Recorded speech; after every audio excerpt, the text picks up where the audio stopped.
Well, I started to compile some videos about collecting military surplus guns because the hobby has changed over the past 30 some odd years since I started 40 years ago. And it's all different now. And when you give advice to people who want to get into this hobby, it's quite difficult because what's happening, and that's why I title this, what type of collector are you?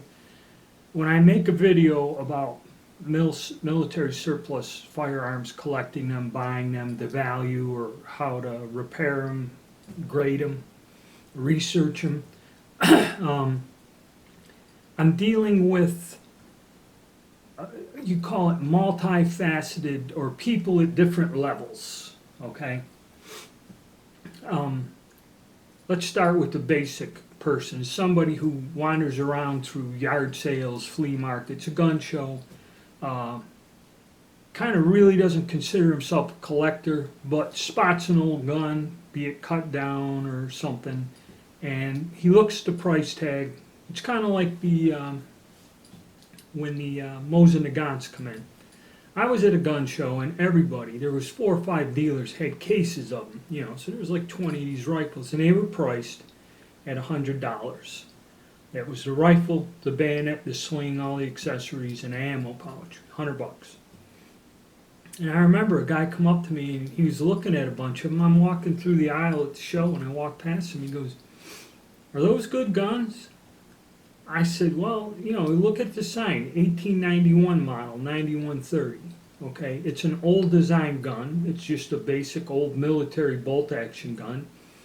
And the cartridge is comparable to that of a 30-06. I said, and you just go ahead and shoot it. It's just a basic bolt action rifle. Well, for $100, it's worth it." And they sold thousands of them. This guy didn't even know what it was. He just seen a bolt action rifle, an old bolt action rifle for $100, and he just bought it. I doubt he's a collector. Who knows what he's going to do with it. He just thought, for $100, I can't lose. Okay, that's your basic level people that just buy up surplus guns because they're so cheap. Okay, they don't even know what the hell they're buying. Then you go to a person that's a step up above that. He has the same motivation of, if the gun is inexpensive, I'll buy it, because I've seen beat up Carcanos and stuff at gun shows for like $75. He'll buy it. And maybe there's some old surplus cartridges, because one guy I know, he went and bought a Carcano for like $80. It was cut down, rusted, beat up. Had some old military cartridges, and he went and shot the thing into a tree stump on his property 5 or 6 times, and probably didn't even clean the bore out, so that's going to rot out. And he just put it up, and now he's got this old Carcano and kind of something interesting and that. Then you get to the next level where someone goes, I like military surplus guns. I think I'm going to start collecting them. And they pick a time period, be World War II or whatever, and they go and they'll buy like KR98s, M1 Garands, or something from a time period like that. And then you have those people who are not really collectors. Some may be opportunists.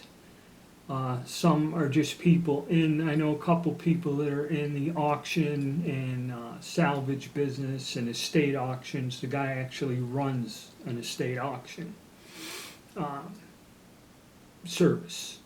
Okay, and he does everything. He sells household goods, he runs an auction house and everything else. Well, he purchases guns, and he purchases a lot of them, and he gets old Milsurp, and he gets, just basic guns that he buys and sells. He buys them low, he knows what they're worth, and he sells them either at the auction or outright. Well, he considers himself a collector, and he's had some interesting pieces. He had a Krieghoff Luger. That was the Krieghoff Luger I made the videos on. I fixed that for him, and that Czech pistol. I had to do a rework on it, replace the mainspring. Now, I fix these guns up, and I go and I test fire them, make sure they're working right and everything. And I said, well, here you go. If you want to buy a box of shells from me, you can go shoot. Oh, I'm not going to shoot them. I don't shoot them. Okay, there are people who buy these old guns just to have an old gun for the value or just because they like them, and they do not shoot them ever. They don't want ammo. They don't intend to shoot them or use them. They buy them basically for the fact that they're old and collectible and are worth something. Okay, so you see, there's all these different people involved in there. Then there's people like me when I started out, and a lot of them I see out here on YouTube. If you buy a gun, you're going to want to shoot it. Generally, when I was younger, if I couldn't shoot it, that's why, like I did the video on the Betterly 6.5s, I couldn't really shoot it, it wasn't safe, I wouldn't touch them. Even if somebody gave me one, I didn't want it, or the Betterlys, okay? You have to be somewhat of a gunsmith, there's some gunsmithing involved, and you have to be a highly advanced reloader to make the cartridges for the centerfire conversion of the Betterly. When I was 20 years old, I wouldn't look at a Betterly. Doesn't matter what condition it was in or the price, because I could not go out and get ammunition and fire it. So to me, it wasn't worth my time or trouble.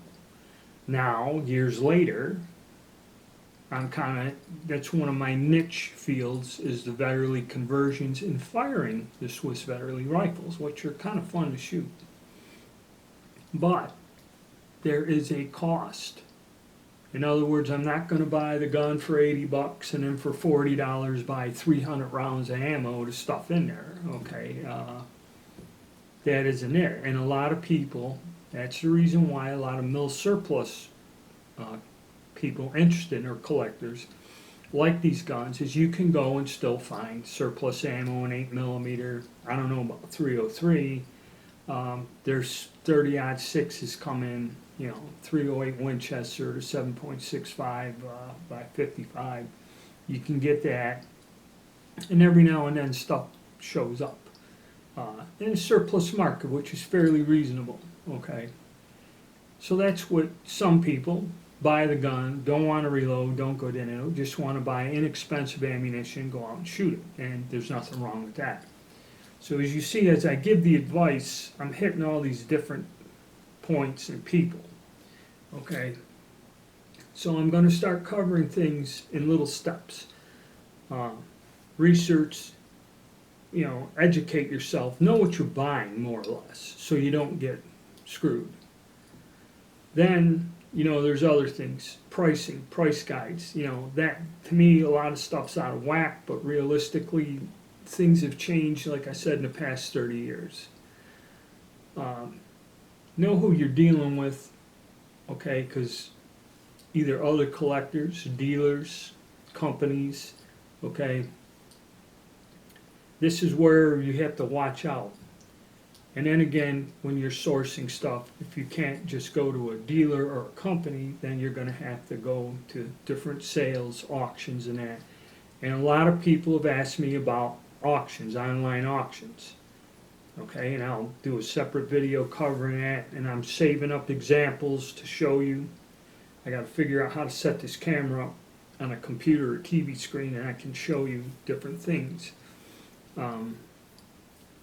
So I'm working on it, and actually to do this correctly and to actually help people and get them to watch the videos and pay attention, which is another thing. I'll go into that in a separate video. It's difficult to do this to where I cover all these different levels of people, okay? Because there are people that are just as advanced as I am that, all this kind of just meaningless dribble to them, but that's what we're working on. So I'm going to start doing I'm going to try to keep them short, that's why I got to kind of end this so it doesn't get too long. I'm going to try to keep them short to the point and cover a different little point. And in that way, if all you're interested in is like reference material, price guides, or auctions, you can just zero in on what you want and see. All right, so thank you and stay tuned.